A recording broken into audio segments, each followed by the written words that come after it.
Dictation start होगी 3 second बाद। Start.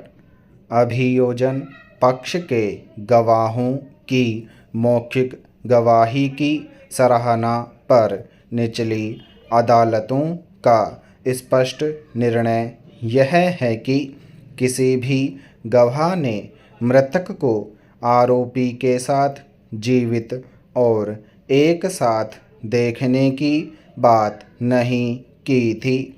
इस प्रकार यह मानने का कोई कारण नहीं हो सकता है कि अंतिम बार देखे गए साक्ष्य तत्काल मामले में अपीलकर्ताओं के खिलाफ परिस्थितिजन्य साक्ष्य की श्रृंखला में एक कड़ी के रूप में उपलब्ध हैं। इस तरह के स्पष्ट तथ्य के बावजूद निचली अदालत ने कुछ अन्य परिस्थितियों पर भरोसा करते हुए कटववाला मार्ग के पास चारा कक्ष में अपीलकर्ताओं के साथ मृतक की उपस्थिति का अनुमान लगाया। निचली अदालत के साथ साथ उच्च न्यायालय ने भी पूरी तरह से विकृत तरीके से साक्ष्य की सराहना की।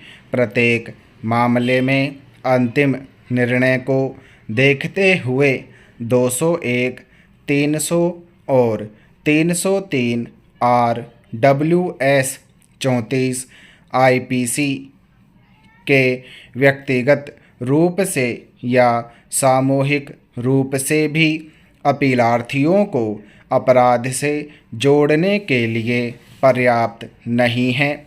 उच्च न्यायालय के विवादित फैसले ने निचली अदालत के फैसले को दरकिनार कर दिया। अपीलार्थियों को संदेह का लाभ देते हुए बरी कर दिया। पैरा। साक्ष्य परिवेशीय साक्ष्य अंतिम बार देखा गया।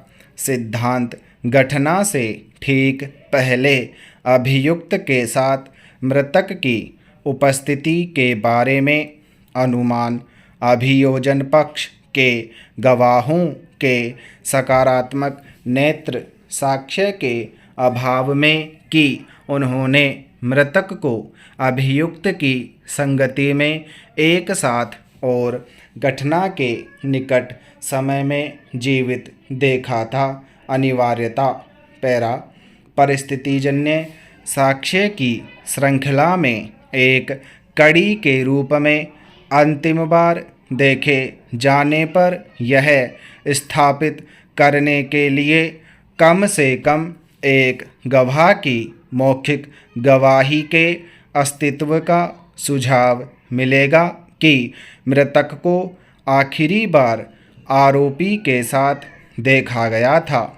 किसी अन्य सकारात्मक साक्ष्य के अभाव में अंतिम बार देखा गया के सिद्धांत का अनुप्रयोग यह निष्कर्ष निकालने के लिए कि आरोपी और मृतक को आखिरी बार एक साथ देखा गया था खतरनाक होगा।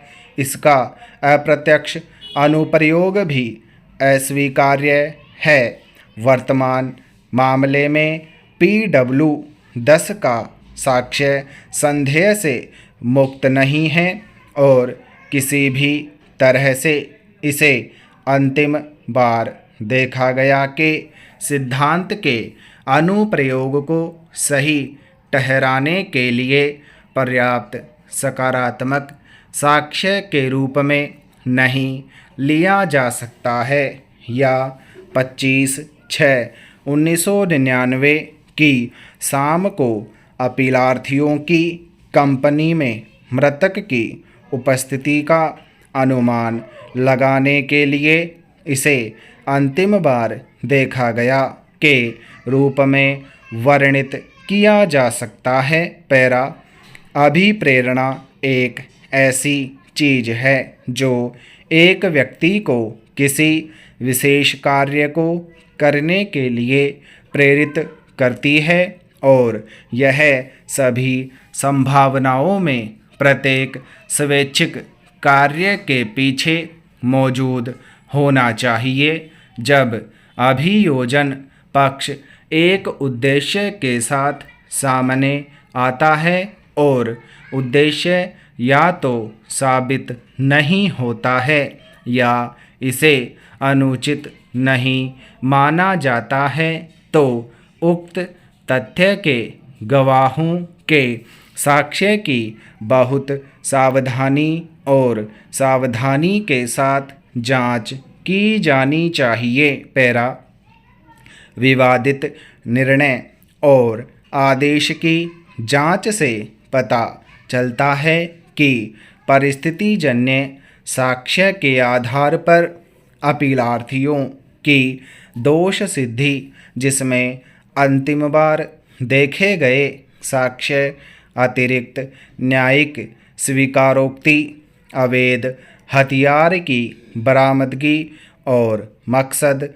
शामिल हैं, उच्च न्यायालय द्वारा स्वीकार की गई थी। लेकिन उपरोक्त परिस्थितियों से निपटने से पहले इस बात पर विचार करने के लिए कि क्या वे किसी अन्य व्यक्ति के अपराध के बारे में किसी भी परिकल्पना को छोड़कर अपीलार्थियों के अपराध की ओर इशारा करते हैं, हम पहले इस बात पर विचार करेंगे कि क्या देविंदर की मृत्यु हत्या है, और यदि ऐसा है तो क्या यह गैर इरादतन हत्या है। वास्तव में शव की पहचान के खिलाफ और समवर्ती निर्णय के खिलाफ भी कोई चुनौती नहीं है कि देविंदर काला की मृत्यु हत्या है और यह गैर इरादतन हत्या है। PW 4 डॉक्टर के गोयल के साक्ष्य पोस्टमार्टम रिपोर्ट के साथ उक्त निष्कर्ष पर आने के लिए नीचे की अदालतों द्वारा सराहना की गई थी। चिकित्सक की राय EFECT के लिए है कि मृत्यु का कारण गर्दन की संरचना पर दबाव, त्वचीय चोट, मांसपेशियों में चोट और हाइड हड्डियों के कमज़ोर होने के परिणामस्वरूप दम घुटना है। स्टॉप।